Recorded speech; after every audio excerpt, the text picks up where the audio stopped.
지금까지도 그렇고 앞으로도 잘 지킨다 이렇게 하는 것이 지난 1년 당청 관계가 빚은 여러 가지 문제점 때문에 많은 분들이 걱정하고 있고 저도 출마하는 것이고 그런 과정에 심지어 뭐 정권은 짧다 이런 얘기가 준 충격도 있지 않습니까? 네. 그렇기 때문에 뭐 전에 어땠고 앞으로 어떨 것이다 이런 것이 중요한 건 아니고요. 현재 어떤가가 중요하죠. 네.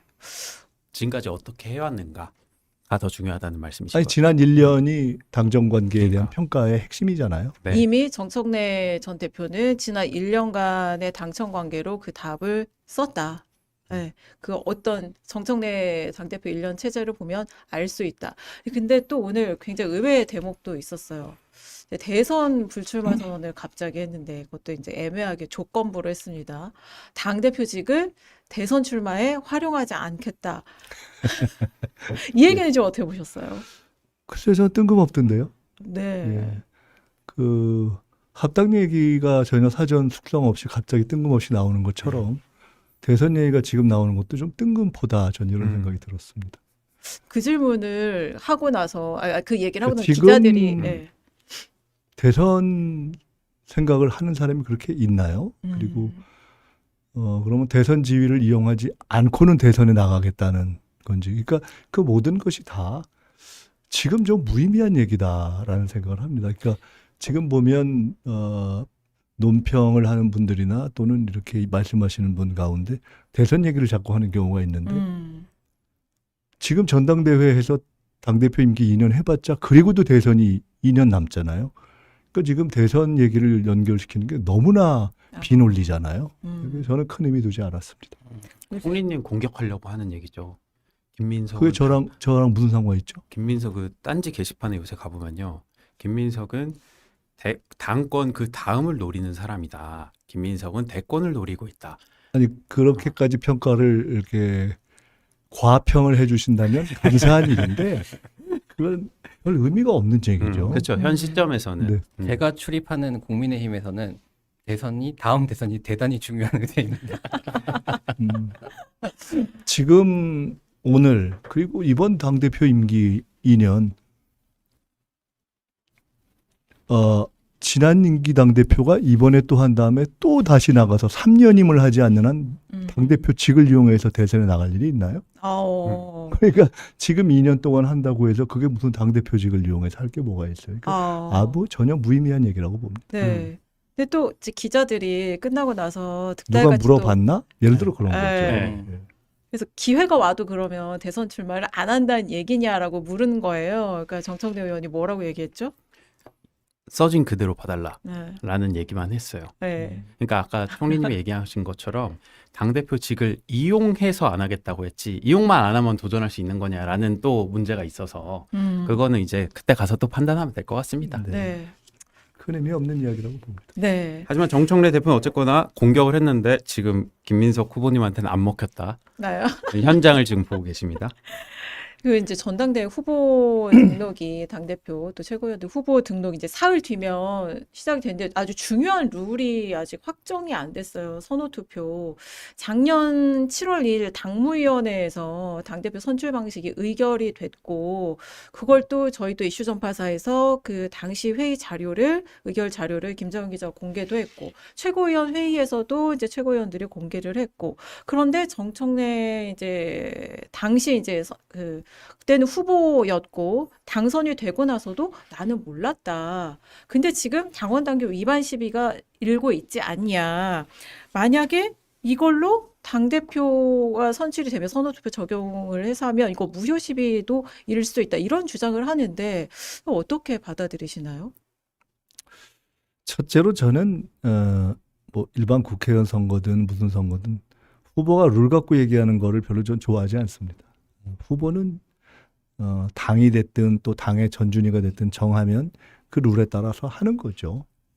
그러니까 이번 시작할 때 예를 들어 왜 대전에서 시작해서 대전에서 끝나지 하는 거 갖고 논란이 있었는데 저 그걸 갖고 한마디도 안 했거든요. 그냥 후보는 어떻게든 룰이 정해지면 하는 겁니다. 그래서 그 부분에 대해서 자꾸 이렇게 논란이 있는 건 좀 적절치도 않고 심하게 얘기하면 치사한 거다 이렇게 보고요. 더구나 지금 그와 관련해서 뭐 당원 당규 위반이다 뭐다 이런 얘기가 나오는 것은 일단 말이 안 맞잖아요. 네. 그동안 쭉 해온 거고. 예, 20여 년 이상 제가 2002년에 국민경선 처음 도입할 때 그때부터 선호투표가 있었고 그러니까 관례상으로도 그렇고 뭐 당원상으로도 그렇고 큰 문제가 안 되는데 그게 그 가까운 그러니까 현 지도부와 관계 있는 분들도 참여한 회의를 통해서 다 이미 진행됐던 전례가 있는데 그걸 다시 이렇게 문제 삼는 것에 대해서 글쎄 누가 그걸 납득하겠습니까? 이제 최고위원 회의에서도 의결을 계속 못 하고 있는 거. 이거 의결이라고 해야 돼요? 승인이라고 해야 돼요? 의결 사항일 거예요, 아마. 아, 근데 그걸 못 하고 지금 계속 회의가 오늘도 있다가 취소가 됐고 어제는 한밤중에 이제 최고위원 회의 끝나고 나서 이른바 이제 반대파로 알려진 그러니까 선호투표 반대파로 알려진 그리고 또 정청래 의원하고 가까운 것으로 우리가 알고 있는 이성윤 최고위원, 뭐 박지원 최고위원, 문정국 최고위원, 네, 박규환 최고위원 저 4명이 이제 저렇게 또 사진도 찍었어요. 그러니까 일부 최고위원들이 약간 발목을 잡고 있는 모양새인데 좀 답답하실 것 같아요. 후보 이제 전당대회 출마를 생각하고 있는 분으로서 어떠신가요? 뭐 저는 별로 답답하진 않고 그냥 안타깝다고 네. 생각합니다. 그 선거는 룰을 갖고 시비한다고 결과가 바뀌지 않습니다. 네. 결국 될 사람이 됩니다.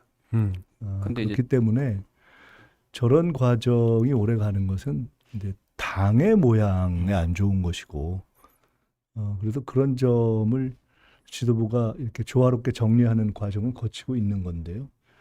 정리돼야죠. 네. 이제 취재하는 기자 입장에서 보면은 사실 여당의 전당대회는 대단히 비전과 아젠다들이 맞부딪혀가지고 그게 토론하고 논의하는 장이 돼야 되는데 이 선호투표제 갖고 지금 계속 논란이 이어지면서 이거에 관해서 비전을 얘기할 시간이 점점 줄어들고 있다는 느낌이거든요.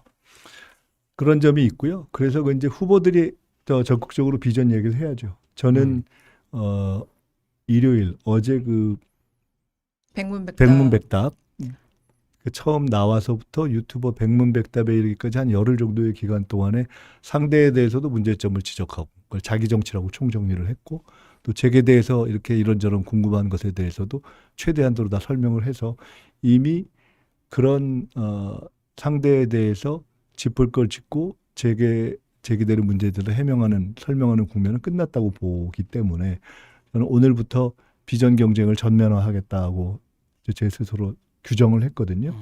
그래서 오늘도 여기 오기 전에 안양에서 네. 당원분들을 한 꽤 많은 분들 만났는데 상대 후보 얘기를 전혀 안 했습니다. 이제는 무엇을 할 것인가 중심으로 말씀을 드리고 뭐 그럼에도 불구하고 이제 어떤 논점이 제기되면 얘기해야 되겠죠. 그렇게 할 생각입니다. 전환이 잘 될 것 같으세요? 왜냐면 이성윤 최고위원이 아직 사과 안 했죠. 어제 감기약에 막 링거, 주사액 성분까지 다 공개를 하면서 이 정도까지 했으면 사과를 하는 게 양식이다. 그거는 뭐 양식 큰 있는 문제가 아닌 사람의 것이 일이다. 이미 그것은 이성윤 최고위원의 문제이지 제 문제가 아닙니다. 근데 오늘 이성윤 최고위원의 본인의 정치에 관한 문제로 그거는 이제 이미 넘어갔기 때문에 그건 본인이 알아서 정리하실 문제다 이렇게 보고 있습니다. 근데 오늘은 이 선호투표 룰 가지고 정말 몰랐냐 약간 음모론을 제기를 했어요.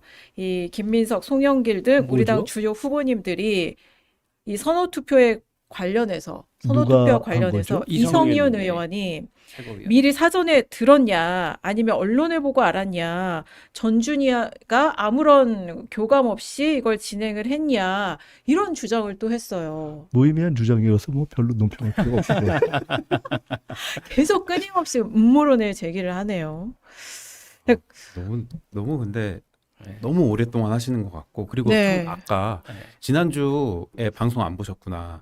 그 대전에서 먼저 시작하는 거 있잖아요. 이거 지대한 영향을 끼칠 수 있습니다. 쿨하실 때가 아니에요. 이게 처음에 여기서 딱 표가 결정되는 대로 이게 밴드웨건 효과가 상당하더라고요. 지난번에 보니까. 그럴 수 있죠. 네. 그리고 누군가 그것을 의도해서 그런 순서에 반영했다면 그런 기대가 있겠죠. 근데 제가 이 룰을 갖고 결국 정치는 역사가 그렇듯이 도전과 응전 아닙니까? 그러면 저는 어떤 상황이 있더라도 그것을 극복해 가는 것이죠. 그래서 제가 제시한 해법이 100% 투표 운동입니다. 네. 그런 식의 어떤 의도를 가지고 순서를 짤 수도 있고 투표 방법에 대한 여러 가지 시도를 할 수도 있고 심지어 일각에서는 우려할 때 뭐 신천지가 개입하는 거 아니냐라는 얘기도 있지만 그 모든 것을 극복하는 것은 저는 결국 당원을 믿고 가는 것이라고 보고 당원을 믿는 가장 최선의 방법은 당원이 최대한 투표하게 하는 것이죠. 그래서 제가 당원 100% 운동을 제안한 것이고요. 저는 그것을 그냥 괜한 이야기로 제안한 것이 아니라 이번 선거 한 달 동안 저는 사상 최대의 투표율을 만들어내는 운동을 할 겁니다. 그리고 흔히 이야기하는 선거 캠프도 제가 저 돕는 분들한테 말씀을 드렸는데 선거 캠프 이런 거 하지 말고 전당원 투표 100% 투표 운동을 하자. 그래서 아예 뭐 캠프를 혹시 하게 된다면 뭐 의원 이런 거 따지지 말고 의원 당원 상관없이 100% 운동본부로 하자. 제가 농담처럼 이렇게 말씀드렸는데 이런 지금 우려하시는 룰을 통한 사실상의 반칙을 저는 결국 당원의 파도로 극복할 수 있다고 봅니다. 그런 룰로 일 수 있는 시비나 부작용이나 이런 논란을 투표율을 높이면 높일수록 불식시킬 수 있다. 전당원이 그러니까 그래서 100% 투표 운동을 룰은 하자. 제가 후보가 논하지 않는 게 좋다고 말씀드리는 것이 그것은 후보는 선수이기 때문에 룰에 대해서 논의하지 말고 그리고 가급적 심판인 전준희가 결정하는 대로 따르고 그리고 불만이 있으면 저도 뭐 저거 대전에서 시작해서 대전에서 하는 게 말이 되나? 이런 생각이 뭐 일도 없진 않을 거 아닙니까? 하지만 저는 그거를 고민할 시간에 대안을 생각하고 그래서 그에 대한 응전의 가장 최대한의 방법은 철학적으로는 당원을 믿고 방법적으로는 100% 투표 운동을 해서 사상 최대의 투표율을 높이면 저는 압승한다고 확신하고 있습니다. 어떤 분은 100% 투표율 목표하는 거 싫어할 분도 있으실 것 같으시죠? 모르겠습니다. 근데 저는 제가 계산을 해보면 누군가는 이제 100% 투표하면 불리해질 분이 있을 것 결국- 같다는 생각이 듭니다. 결국 이런 거 아니겠습니까? 네. 지금 이제 많은 분들이 각종 여론조사를 보면 민심이라든가 또는 당과 중도층을 포함한 민주당 지지층이라든가 이런 부분은 제가 지지는 않는 결과가 많이 나오지 않습니까? 비슷하거나 조금은 앞서거나 조금 좀 많이 앞서기도 하는. 그런데 혹시 권리당원을 하면 차이가 나지 않을까 하는 기대가 있는 경우가 네. 있지 않습니까? 근데 저는 결국 민심, 당심, 권리당원 1인 1표 표심이 다 수렴할 거라고 보고 있습니다. 그리고 그것은 어떻게 수렴하느냐. 이게 무한대로 가면 다 수렴되듯이 많이 투표하면 다 결국 같아진다. 근데 지금 이제 최고위원들 구성으로 봤을 때 이른바 이제 정청래 의원하고 가까운 최고위원이 4명인데 이현주 또 최고위원이 사퇴를 하는 바람에 이제 그들이 끝까지 반대를 하면 최고위원회의에서 이제 의결이 안 될 가능성이 많거든요. 그렇게 되면 그때도 나는 수용을 하겠다 이런 생각이세요? 당원들이 큰 흐름이 있는데 그것을 인위적인 수, 사실상 그 4표를 구성하고 있는 4명을 구성하고 있는 중에 지명직 둘은 지명자인 당 대표의 사임으로 해서 그 원인적 권한이 사실상 상실됐다고 볼 수 있는 것을 우리가 유지시켜 주고 있는 거 아닙니까? 네. 그것은 정치적으로나 도의적으로 볼 때 이미 사실상 무효인 정치적 투표권이죠. 그럼에도 불구하고 그것을 억지로 행사하고 있는 것에 불과할 따름이기 때문에 계속 그것을 그렇게 해서 당원 전체에 이 중대한 행사를 앞두고 결정하는 데 있어서 그걸 사보타지하는 식으로 간다? 저는 엄청난 이 분노에 직면하게 될 것이라고 봅니다. 네. 잠깐 우리 슈퍼챗 좀 보고 갈까요? 저는 이제 네. 그게 좀 궁금한 게 그 1인 1표제를 말씀을 하시면서 이제 기자로서는 늘 당원 중심주의가 그 정당이 가야 될 방향이라고 생각을 하면서도 그 부분에 대해서 그 뭐랄까 당원 주권주의를 보완하기 위한 내용들이 정당 내에서 얼마나 있었나라는 거를 네. 고민을 많이 하고 취재를 했었거든요. 근데 예를 들면은 이중 당적을 금지하겠다라고 말씀하신 것도 저는 거기서 시작이 해야 된다고 보거든요. 1인 1표제를 말하면 이중 당적부터 정리돼야 된다는 게 맞다라고 생각을 하는데 그 말씀을 이렇게 꺼내신 계기 같은 게 되게 궁금합니다.